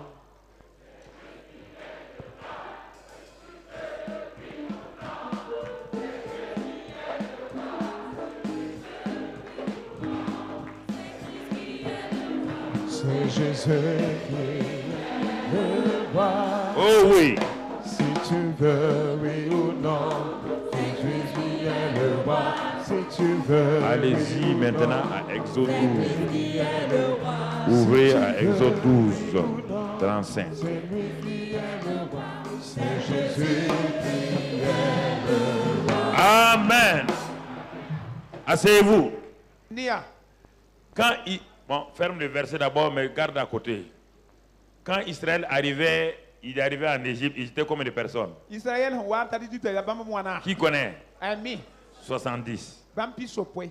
Quand ils venaient là-bas, ils étaient pauvres. C'est la faim qui les a amenés. Mais en réalité, Dieu avait un plan pour eux. C'est ce qu'il a dit à Abraham là. Ta postérité sera esclave là. Il fallait que Dieu crée une famine pour qu'ils aillent en Égypte. Il y a des moments, c'est comme ça. Dieu crée quelques petites familles. Il va accomplir ta volonté. Mais quand tu arrives là-bas, comme tu ne demandes pas à Dieu, quand tu commences à être grand, tu oublies Dieu. La Bible dit quand ils ont commencé à se multiplier, ils sont devenus puissants. Et Pharaon, qui ne connaissait pas Joseph, a dit ces gens-là sont dangereux. Ils ont commencé à passer des citoyens de première zone en esclaves. Les Égyptiens les ont dépouillés de tout. Tout. Pendant des années et des années. Pendant au moins 400 ans, les Égyptiens les ont dépouillés de tous les biens. Mais ce que les Égyptiens ne savaient pas, ils ne savaient pas que Dieu avait permis aux Égyptiens d'ouvrir un compte d'épargne pour les Juifs. Et tout compte d'épargne va produire quoi? Des intérêts. Maintenant, quand le sang a été appliqué, là où le sang est appliqué, même tes richesses, là, Satan dit qu'il faut prendre. Écoute, lis Exode 12, viens au verset maintenant. Au moment où ils allaient sortir là, les enfants d'Israël firent ce que Moïse avait dit. Et ils demandèrent aux Égyptiens des vases d'argent, des vases d'or et des vêtements. Est-ce qu'on leur donnait ça avant? Maintenant, quand ils ont demandé ça, est-ce que les gens ont résisté? Rapidement, ils ont fait quoi? Ils ont donné. La Bible dit que ce que le voleur a volé, il doit le restituer au septuple. L'ennemi peut te voler des choses, te rendre misérable. Rien ne réussit dans ta vie. Mais toi, tu ne comprends pas. Parce que tu t'es basé d'abord sur tes richesses. C'est pourquoi Dieu a permis que tu sois attaqué. Et rien ne marche dans ta vie. Tu dis, ah mais Dieu, on dirait que tu m'as oublié. Non. Dieu t'a envoyé là-bas pour 400 ans et ils ont fait 430 ans. Pourquoi ils ont fait 430 ans? Il y a leur chef qui était en erreur. Vraiment, Moïse, on l'appelle, il n'écoute pas, il ne comprend pas la voix de Dieu. Mais ce que Dieu dit là, ça s'accomplit toujours. Écoutez-moi. Frère, il y a des gens qui ont eu la mentalité d'esclave, ils se contentent du peu qu'ils ont. Satan les a dépouillés de tout ce qu'ils ont. Et ils deviennent des faiseurs de briques de Satan. Satan dit je veux 20 briques aujourd'hui, c'est ça qu'ils sont en train de faire. Des princes qui font des briques pour Satan. Regarde comment tu souffres. Fais-en des briques là. C'est quand tu vis seulement de ton salaire qui n'arrive même pas au 15 du mois. La plupart des chrétiens qui sont ici, le 15 du mois, leur salaire est fini. Ils sont devant les boutiques de Lagui Boukari. Ils ont des carnets chez les boutiquiers. Ils vivent de dettes et de dettes. Ils vivent de crédits, cartes de crédit. Parce que leurs biens sont dans les mains des gens. C'est ça que vous ne comprenez pas. Tout ce système-là, c'est un système que l'ennemi a placé pour vous dépouiller. Il vous a dépouillé. Et quand maintenant vous voulez quelque chose, c'est lui qui vous prête un peu. Il vous prête avec intérêt. Il met ses ajours dessus. Il vous tient esclave. Et on dit que c'est pour le développement. C'est ça qu'Israël a fait. Quand ils arrivaient, ils avaient des bœufs. Ils avaient tout. Regardez-les maintenant. Ils sont dépouillés. Mais heureusement que Dieu, dans sa grâce, a préparé tout cela. Au moment où ils allaient sortir, c'est ça la mentalité des gens. Dieu va leur faire restituer tout ce que l'Égypte avait volé. Mais au lieu d'utiliser tout cet argent, Satan va les poursuivre, les piéger encore. Un jour, ils vont prendre tout cet argent-là, ce tort-là, pour donner à Aaron, pour faire quoi? Un veau. Dieu nous libère, on ne comprend pas. On est toujours à la recherche de quelque chose qui frappe l'œil. Dieu vous a donné ce que l'Égypte vous a volé. C'est pour aller viens vivre à Canaan. Mais en pleine route, vous arrêtez, vous refusez ce que votre Moïse vous dit. Et vous voulez un Dieu fait de main d'homme. Vous voulez des choses, les programmes que les gens ont fabriqués pour vous donner. Les gens vont dire, viens, nous on a vu qu'on peut faire ça. On peut faire ça pour vous. Vous voulez ces programmes. Vous n'écoutez plus Dieu. Vous n'êtes plus sensible à la voix de Dieu. Tout programme, vous partez voir un expert. Est-ce que ce programme est bon? L'expert qui est païen, qui n'a pas l'esprit de Dieu, ouvre ça et regarde. Il dit non, c'est bancable. Oh, il te dit que les bénéfices sont formidables. Est-ce que l'expert connaît demain? Est-ce qu'il sait que demain il peut avoir un problème dans le pays? Est-ce qu'il est au courant de ça? Toi, tu ne demandes pas à Dieu. Tu lances ton projet. Au moment où tu dis Alléluia, voici crise dans le pays. Et c'est ton entreprise qui a attaqué la première. Tu es ruiné, endetté. Et tu vas dire, tu dis à Dieu maintenant, pourquoi tu as permis ça? Dieu dit, est-ce que tu m'as interrogé? Tu m'as interrogé. C'est ça. Dieu veut qu'on se répande ce soir. Si nous avons laissé Satan voler nos projets, parce que Dieu nous a donné des projets, mais nous avons soumis à des hommes. Nous avons soumis ça à des gens. Dieu nous a donné beaucoup de choses. Au lieu de demander à Dieu la deuxième phase à faire. Donc, Dieu donne un ministère. Et les gens se lèvent, ils s'en vont mettre leur ministère entre les mains de quelqu'un. Non, mon frère, ta femme est là, toi-même tu es là. Priez. Ce que Dieu vous a dit, il va faire. Ne vous appuyez sur aucun homme. Il dit que l'homme est un roseau cassé. Un roseau. Si on s'appuie dessus, il se casse et il vous donne. C'est ça, frère. C'est ça qui est arrivé à ce grand peuple-là. Mais Dieu ne vous oublie pas. Dieu voit votre souffrance. C'est pourquoi il te dit, ma fille, lève-toi et domine. Ne reste pas couché. J'ai vu tes erreurs. Mais je suis un Dieu qui pardonne. Si tu viens devant moi humblement, tu dis, papa, j'ai failli. J'ai entrepris des choses sans toi. J'ai fait des choses sans toi. Je me suis marié sans toi, mon frère, ma soeur. On ne se marie pas, mon frère, le jour de fête. Toutes les femmes sont belles et tous les hommes sont beaux. Quand la fête va finir, quand il va se dépouiller, mon frère, ma soeur, tu vas comprendre quelque chose. Un jeune homme il était loin et il a commencé à prier et par internet, par système, il voulait une femme. Il est tombé sur une femme. Ils ont continué à correspondre. Lui, il était dans un pays étranger. Ils ont continué à correspondre. Et vraiment, ils sont tombés amoureux l'un de l'autre. Et maintenant, le jeune homme est arrivé de la mission. Il était pressé de rencontrer sa jeune fille. Mon frère, ma soeur. Ils se sont donné rendez-vous dans un restaurant. Quand ils se sont donné rendez-vous, mon frère, le monsieur est pressé, il est parti s'asseoir. Il attend, il est pressé de voir sa douce dulcinée. Il y a une femme qui rentre et qui vient s'asseoir devant lui. Ah, il dit, madame, excusez-moi, j'attends ma chérie. Et la dame lui dit, oh, ta chérie là s'appelle quoi? Il a dit le nom. Et qu'est-ce qu'elle te disait? Il a dit ça. Et quand elle était assise là, écoute-moi, c'était une vieille femme. Quand elle a enlevé sa chose là, elle était comme presque rasée. Elle portait des dents empruntées.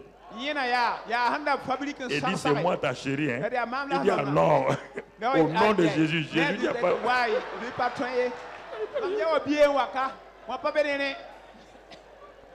au nom de Jésus. Toi, tu as dit que tu m'aimes, tu es quoi?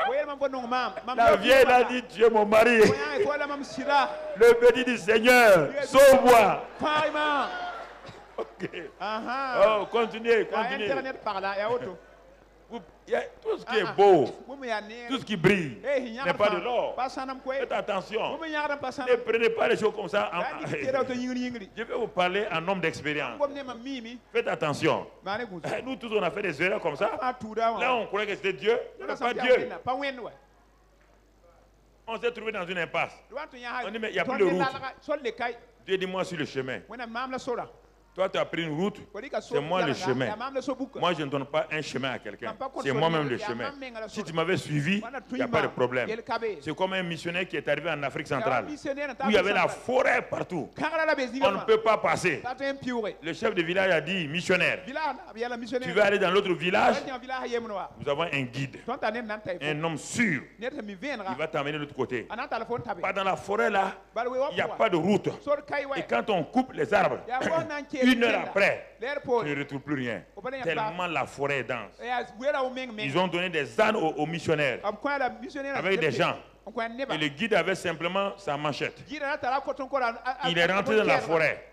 Il coupe. Ils sont arrivés à un endroit où on ne voit même pas le soleil. Le missionnaire a dit au type là-haut, tu t'es pas trompé? L'Africain lui a dit au missionnaire, il n'est pas joué avec lui. C'est moi ton guide. Tu me suis seulement. On ne te demande pas de raisonner. Ici, ce n'est pas question d'étude. Tu ne raisonnes pas. Suis-moi. Si tu ne me suis pas, missionnaire, tu es cadavre. Parce qu'ici, là, il y a des animaux terribles partout. C'est parce que je suis guide que le chef du village m'a dit. Le missionnaire s'est tué. Les gars continuent à couper. Le missionnaire dit, mais il nous amène où? Au bout d'une heure, qu'est-ce qu'il voit? Il voit l'autre côté, le village qui est là-bas. C'est ça, le Saint-Esprit. Il est venu te guider. Quand il te guide, parfois tu ne vois rien. Tu ne comprends rien. Toi, tu veux tout contrôler. Et c'est ça qui te crée problème. Tu veux tout contrôler. Tu veux tout contrôler. C'est ça qui s'est passé là.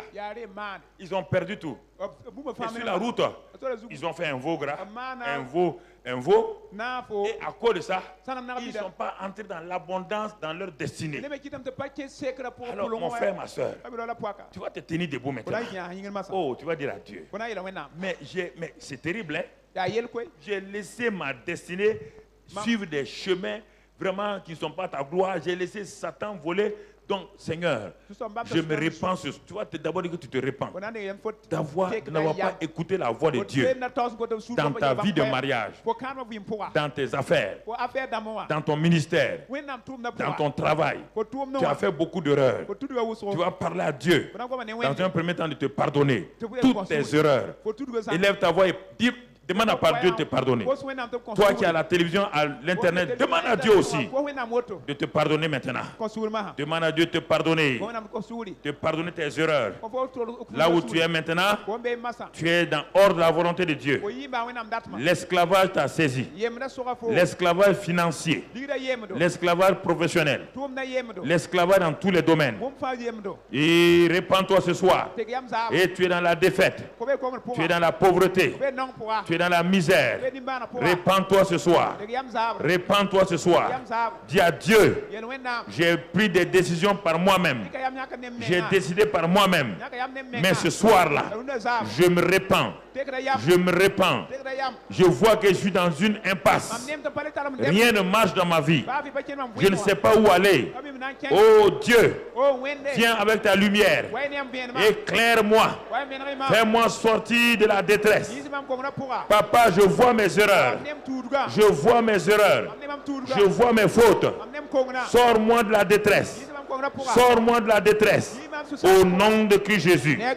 Maintenant, si tu as prié ça, tu vas dire maintenant l'esclavage financier, l'esprit de pauvreté, l'esprit de manque d'insécurité. Invoque le sang de Jésus maintenant contre toutes ces choses qui ont volé et dit à Satan de restituer tous tes biens au septuple au nom de Jésus. Prends autorité maintenant par le sang et le nom de Jésus.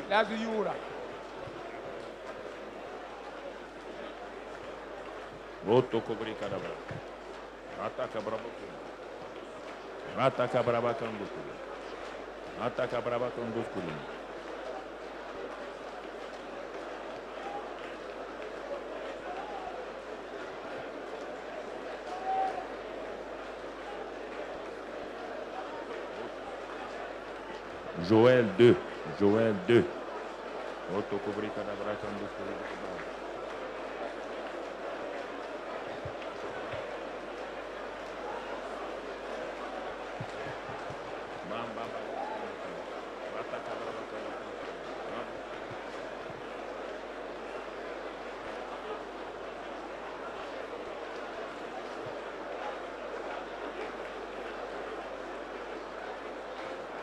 Au nom de Jésus. Assois-toi une minute encore. Dans Joël 2, verset 23. Il dit, vous, enfants de Sion. Sion, c'est qui? L'église. Dieu parle encore à l'église. Soyez dans l'allégresse et réjouissez-vous. Pourquoi? Pourquoi?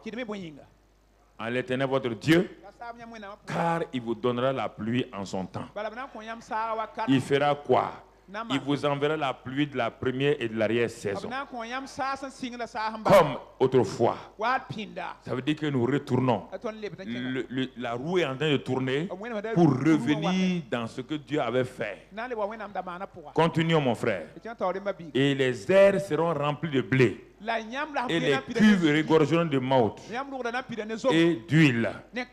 Et continue. Je vous remplacerai les années qu'ont dévoré la sauterelle, le gélec, le asile et le gazam. C'est des sauteriaux qui changent de forme selon votre situation. Il dit, ma grande armée que j'avais envoyée contre vous. Et au verset 28, vous mangerez et vous vous rassasierez. Et vous célébrerez le Seigneur, le nom de l'Éternel votre Dieu, qui aura fait pour vous des prodiges. Et mon peuple ne sera plus jamais dans la confusion. Et tu comprends? Vous saurez que je suis au milieu d'Israël, que je suis l'Éternel, votre Dieu, et qu'il n'y a point d'autre Dieu. Et mon peuple ne sera plus jamais dans la confusion. Verset 28. Après cela, je répandrai mon esprit sur toute chair. Vos fils et vos filles prophétiseront. Vos vieillards auront des songes. Et vos jeunes gens des visions. Verset 29 pour terminer. Même sur les serviteurs et sur les servantes, dans ces jours-là, je répandrai de mon esprit. Quelle parole d'espérance. Quelle parole de victoire. Oh, Dieu ne nous a pas abandonnés. Et il dit, c'est le temps de remplacement. C'est le temps de la restitution. C'est le temps de la restauration. Tu dois commencer à dire merci à Seigneur. Tu dois commencer à te réjouir. Commence à le remercier. Remercie-le. Malgré mes erreurs, Dieu va remplacer ce que les sauterions ont volé. Rends grâce à Dieu. Remercie le Seigneur. Je ne serai plus honni. Je ne serai plus humilié. Mon humiliation est terminée. Ma misère est terminée. Ma défaite est terminée. Dieu remplace. Dieu restaure. Dieu donne tout. Tout ce que Satan a volé. L'Éternel est un Dieu qui sait tout, qui voit tout, qui restaure tout, qui donne tout. Il donne tout, il donne tout. Et la libération est là. La victoire est là. Le temps de ton humiliation est terminé. Le temps de ta honte est terminé. Les ennemis ne riront plus de toi. Ta nudité est couverte. Le Seigneur est fidèle. Le Seigneur est bon. Il est très bon, il est très bon, il est très bon, il est très bon. Il est très bon. Dans le nom de Jésus. Dans le nom de Jésus. Assois-toi. Alors, pour garder tout ça, on va aller à la fin. Il dit quoi? Résiste au diable. Ce qu'il a pris là, il va rôder pour faire quoi? La Bible dit que quand il sort, les démons sortent, ils s'en vont faire quoi? Chercher. Parce qu'ils sont habitués à la mauvaise vie que tu menais. Ils avaient fait de toi une maison. Maintenant, ta maison est balayée, nettoyée par le sang de Jésus. Si tu ne remplis pas ça par la parole de foi et de résister, maintenant les démons vont venir, vont dire la maison est climatisée même maintenant. Avant c'était ventilé, maintenant c'est climatisé. Il faut venir, c'est bon de vivre là-dedans. C'est pourquoi il dit, septième chose ce soir, résister au diable. Et il s'enfuira loin d'eux. Il dit, vous résistez et tenez ferme. Après avoir résisté. Et Dieu vous a donné ce pouvoir-là. Quand Dieu dit résister, ça veut dire qu'il vous a déjà donné la résistance. Si Dieu dit tenez ferme, c'est qu'il vous a déjà donné ça. Il ne vous demande pas d'aller chercher la fermeté. Il ne vous demande pas d'aller chercher la résistance. Quand Dieu parle, la chose est déjà là. La chose est en toi. La chose est là. Alors ce soir-là, tu vas te lever. Et tu vas dire à Satan de te regarder que tu as pris la décision ce soir de lui résister coûte que coûte. Qu'il ne pourra plus venir. Il peut rôder comme il veut. Mais toi, tu résistes et tu gardes ce que Dieu t'a donné au nom de Jésus. Parce que tu aspères le sang, tu traces une muraille. Une muraille de protection par le sang autour de tes biens, autour de ta famille, autour de ton ministère. Entoure ce sang-là et dis à Satan, tu ne peux pas passer, tu ne peux pas traverser la muraille de sang.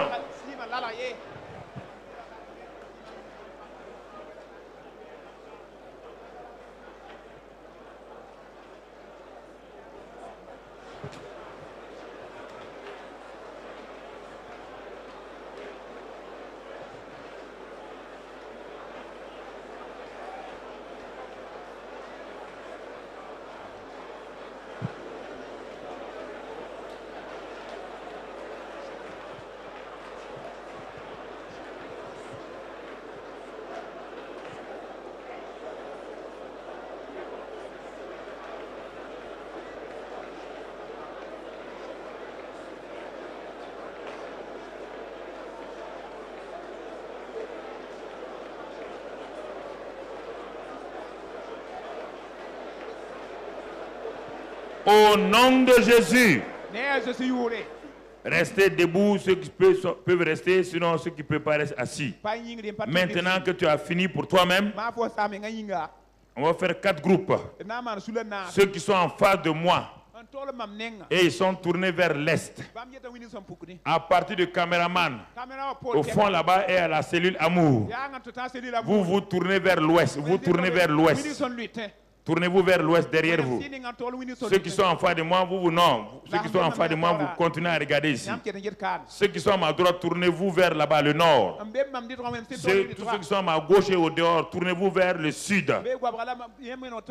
Et maintenant que vous avez retiré vos biens, si vous ne protégez pas votre pays, alors il y aura un problème. Chacun va dire, nord, les 4 points cardinaux sont les esprits. C'est pourquoi dans tout le monde entier, le nord et le sud sont opposés en religion et en tout. Il n'y a aucune exception dans ça. Le nord de tout pays et le sud sont toujours en histoire, en matière de religion, en matière de tout. Regardez bien, Burkina, le nord et le sud. C'est quel est, regardez le Mali, le nord et le sud. Regardez partout, le Bénin, le nord et le sud. Regardez partout, Nigeria, le nord et le sud. Ce sont les 4 points cardinaux. Les gens ne comprennent pas. C'est pourquoi dans Ésaïe, il a dit, parle à l'est. Libère mon peuple. Libère. Alors ce soir-là, quel que soit votre pays, vous êtes Dieu vous a placé comme sentinelle. Vous allez élever votre pays. Vous allez prier pour que ceux qui prient pour le sud vont prier pour le sud du Burkina, ou le sud, ceux qui prient pour le Cameroun, ceux qui prient pour le Gabon, ceux qui prient pour la France vont prier, qui sont tournés vers là. Ils prient pour le sud, que l'esprit du sud soit soumis à Dieu. Ceux qui sont au nord, l'esprit du nord soit soumis à Dieu et ne crée plus de problèmes d'opposition ou des problèmes religieux. L'esprit de l'Est, l'esprit de l'Ouest, ceux qui sont tournés, parlez à ces esprits-là, qui sont des points cardinaux, mais qui en réalité sont des esprits qui manipulent les nations. Élevez vos voix, chacun de son côté, parle à son pays, prends, bénis ton pays.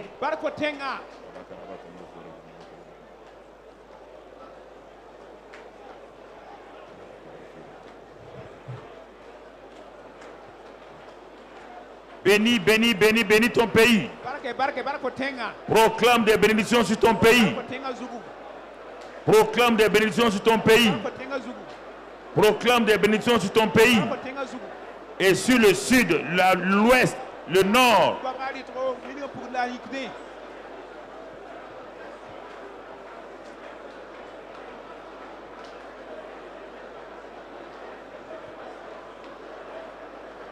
Au nom de Jésus, reste dans ces positions. Chaque fois que les problèmes viennent du nord d'un pays pour attaquer, tu vas prendre autorité, toi qui es dans le nord. Tu vas dire désormais, nord du Burkina ou nord du Cameroun, tout esprit qui manipule ce côté-là, nous vous lions au nom de Christ Jésus. Vous n'allez plus apporter un problème dans aucun pays. Toi, tu vas dire au sud, tout problème là-bas enfoui, esprit, prenez autorité sur tout esprit qui vient d'un des points 4 cardinaux, qui crée des problèmes dans votre pays. Liez cet esprit au nom de Christ Jésus et dites-lui qu'il est soumis au nom de Christ Jésus.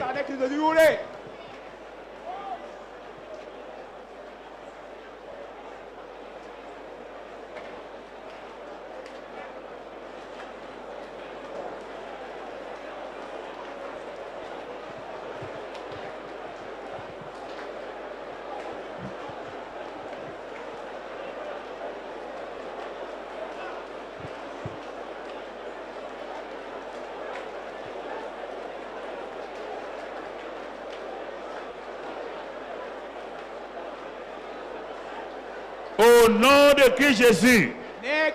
Maintenant, vous allez plonger. Chacun va plonger le pays. Le nord, le sud, l'est, l'ouest du pays. Dans le précieux sang de Christ Jésus. Afin qu'à partir de maintenant, que ce sang-là devienne des forteresses contre tout ennemi qui veut créer des problèmes. Asperger ce sang-là sur le pays, les forces de défense et de sécurité. Asperger ce sang sur eux maintenant.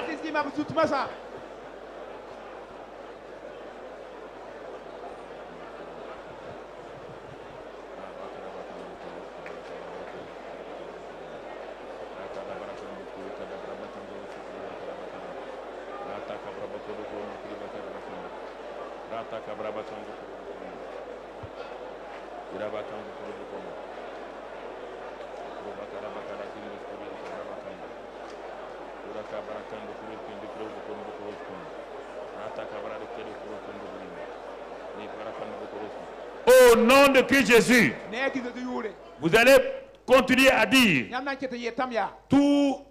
toute alliance venant de quelque côté du Burkina Faso ou de votre pays pour faire du mal au Burkina, que tout complot, tout désordre soit exposé, combattu efficacement au nom de Christ Jésus, et qu'aucun ennemi ne puisse prévaloir dans ce pays-là du nord, du sud, et que les frontières nord-sud soient fermées à l'invasion de tout ennemi au nom de Christ Jésus.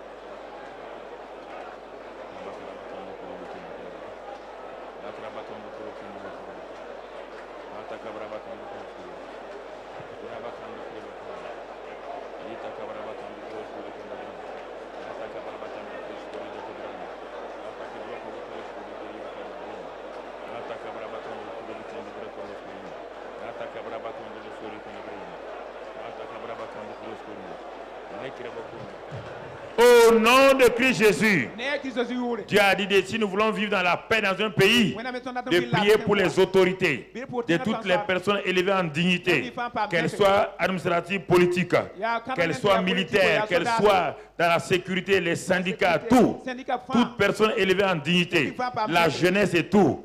Nous allons élever tout ce pays-là avec ses composantes, asperger le sang de Christ Jésus sur les autorités, sur la jeunesse, sur les syndicats, sur la société civile, afin que chacun puisse voir l'intérêt de ce pays, que quiconque veut être contre ce pays-là, dans n'importe quel de ces gens-là, que Dieu les révèle et les dénonce au nom de Christ Jésus. Élevez votre voix. Priez pour que le gouvernement ait la sagesse, qu'il donne la sagesse au chef de l'État, qu'il donne la sagesse aux ministres et aux autorités, et qu'il dirige cette nation au nom de Christ Jésus, dans la paix et dans la joie. Priez, priez. Si vous ne priez pas, il dit la paix dans votre pays, ce sera votre paix. Priez, priez, priez. Priez. Priez. Priez. Priez. Au nom de Jésus-Christ. Dis avec moi. Quel que soit le pays, tu vas dire le nom de ton pays. Mais comme je suis ici, dis ô Burkina. Écoute la voix de ton Créateur. C'est Dieu qui t'a créé. Et il crée toujours pour une bonne cause. Burkina Faso, tu n'as pas été créé pour être un pays de trouble, un pays d'insécurité. Tu as été créé pour que ton peuple vive dans la paix, dans l'entente, dans l'unité. Burkina Faso, tu as été créé par Dieu. Nous t'avons présenté à ce Dieu-là afin que sa grâce, son amour se manifeste sur toi, sur les autorités, sur la jeunesse, sur les femmes et les hommes, sur toute la société civile, les religieux, les coutumiers, que chacun joue sa partition et que le nom Burkina Faso, pays de l'homme intègre, devienne une identité réelle, et que tout ce que Satan a programmé ces derniers temps que nous voyons, vraiment la rébellion, la violence, nous leur ordonnons de se taire au nom de Jésus. Nous réprimons cet esprit de violence, esprit de rébellion, esprit de destruction. Nous les lions au nom de Christ Jésus et nous proclamons sur le pays tout entier la grâce de Dieu. Seigneur, tu sauves cette nation face à toutes les intentions maléfiques. Et tu fais descendre ta pluie de grâce, de paix et de joie. Nous te remercions ce soir pour ta grâce et ton amour pour tout le peuple. Au nom de Christ Jésus. Père, c'est ta miséricorde que nous demandons. Au nom de Jésus. Amen. Asseyez-vous dans sa présence tranquillement. Maintenant, toi qui es là, restons la tête baissée un peu. Toi qui es venu parmi nous depuis peut-être le mercredi soir, et ou bien hier ou bien aujourd'hui même, qui ne connaît pas ce Jésus-là, qui veut être réconcilié avec ce Jésus, c'est le temps pour toi, parce qu'il a versé son sang pour toi, pour te réconcilier avec Dieu le Père. Alors ce soir, il te demande de poser un acte de foi, de reconnaître que toi aussi, tu veux connaître ce Jésus-là comme Sauveur et Seigneur, et que tu veux lui donner ton cœur ce soir. Et si tu fais ça, son sang qui a coulé à la croix de Calvaire va te laver, va te purifier. Tes péchés seront pardonnés et toi aussi tu feras partie de la famille de Dieu. Et à partir de ce moment-là, le Saint-Esprit te sera donné et toi aussi tu vas dominer. Tu vas commencer à régner. Alors si tu es parmi nous ce soir, n'importe où au dehors, tu peux, ou bien à l'intérieur, tu peux lever ta main tranquillement. Les gens ont la tête baissée. Tu lèves ta main seulement. Et je vais voir ta main levée ce soir. Là où tu es, tu lèves ta main pour dire que moi aussi, je suis venu à ce séminaire, mais je veux recevoir Jésus comme mon Sauveur et mon Seigneur. Tu lèves ta main et balance bien ta main. Bouge là, voilà, c'est très bien. Il y a des gens ici, je crois qu'il doit en avoir au dehors aussi. Alors, partout il y a des gens, ceux qui ont levé leurs mains, mettez votre main sur votre poitrine et priez avec moi cette prière.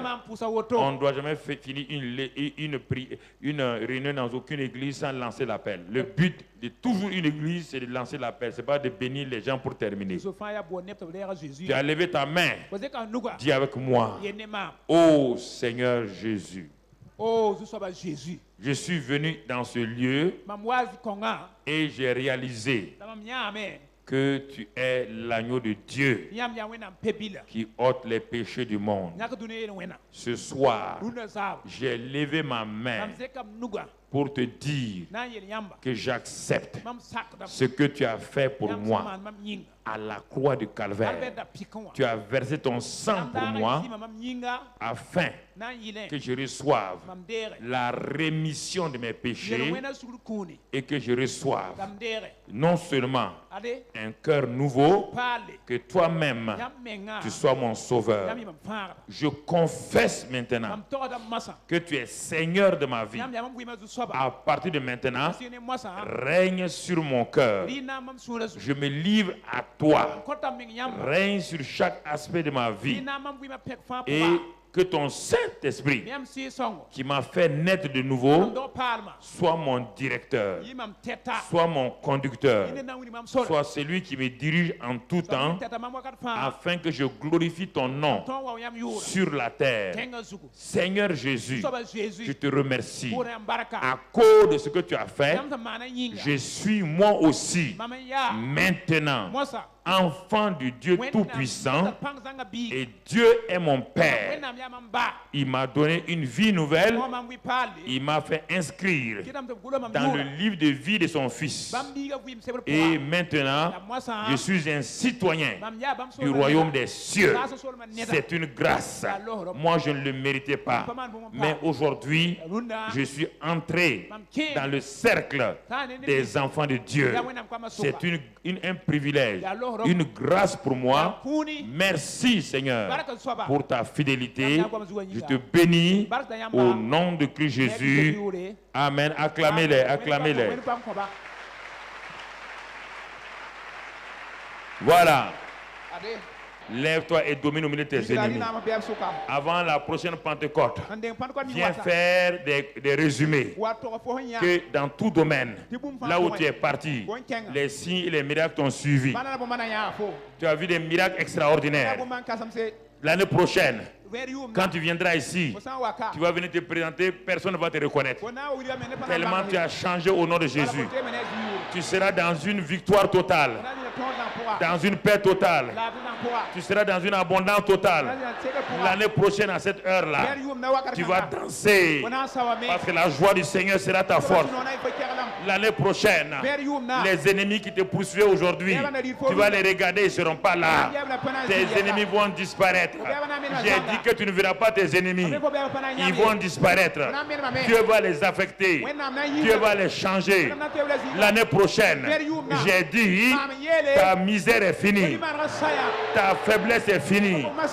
Ton célibat est fini. Ta maladie est finie. L'année prochaine, tu es élevé au nom de Jésus. Ton ministère grandit. Ton église grandit.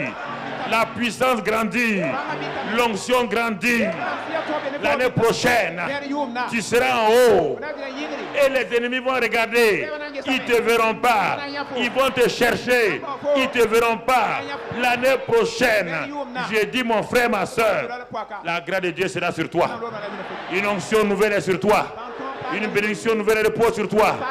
L'année prochaine, quand tu viendras ici, alors tu diras, pasteur, j'étais comme ça, maintenant je suis comme ça. Oh, j'ai vu la puissance de Dieu. J'ai vu la puissance de Dieu dans ma vie. Et j'ai vu cette puissance-là se manifester dans ma vie.